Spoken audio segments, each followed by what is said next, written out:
বৃহত্তৰ কোচ ৰাজবংশী ছাত্ৰ সন্থাই বছৰ বছৰ ধৰি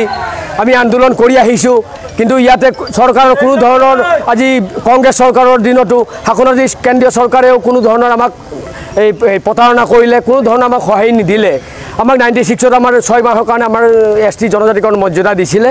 আৰু ৰাষ্ট্ৰপতিৰ শাসনত এইটো বস্তুটো উঠাই লোৱা হ'ল গতিকে এইবিলাক আমাৰ যেতিয়া আমাৰ মানে ইলেকশ্যন আহিব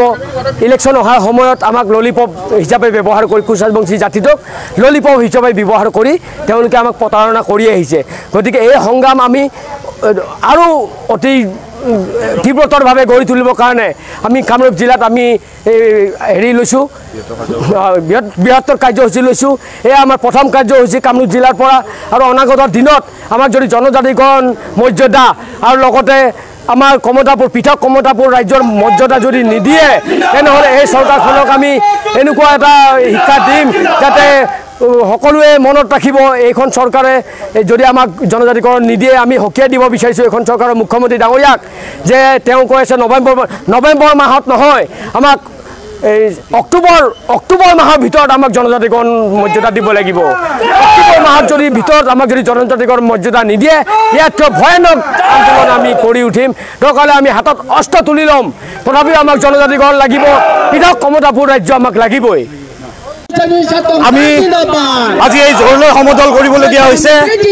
প্ৰতিখন চৰকাৰেই এই কোচ ৰাজবংশী 55 লাখতকৈ অধিক কোচ ৰাজবংশী সমন্বিত এই জাতিটোক সদায় প্ৰতাৰণাই কৰি আহিছে আৰু প্ৰতাৰণা কৰা সহ্য কৰা নহ'ব ৰাণী অঞ্চলৰ পৰাই আমি চৰকাৰক পুনৰাই দিব খোজোঁ ST আমাৰ লিগেল ডিমাণ্ড আমি জনজাতি হয় অতীতৰ পৰা আমি জনজাতি কিন্তু আমাক প্ৰতাৰণা কৰি অহা হৈছে আৰু এই প্ৰতাৰণাৰ প্ৰত্যুত্তৰ আমি নিশ্চয়কৈ দিম অকল আজিয়েই নহয় ইয়াতকৈও আমি বৃহৎ সংগ্ৰাম গঢ়ি তুলিম যদিহে পৃথক কমতাপুৰ ৰাজ্য আৰু আমাক জনজাতিকৰণ দিয়া নহয় তেতিয়াহ'লে আমি ইয়াতকৈও তীব্ৰতৰ আন্দোলন গঢ়ি তুলিম গোটেই অসমত এই ৰাণীৰ পৰাই আমি চৰকাৰক পুনৰবাৰ সোঁৱৰাই দিছোঁ আমাৰ এই ন্যায্য দাবী আমাৰ এই ন্যায্য প্ৰাপ্তি আমাৰ এই ন্যায্য অধিকাৰ আমাক ঘূৰাই দিব লাগে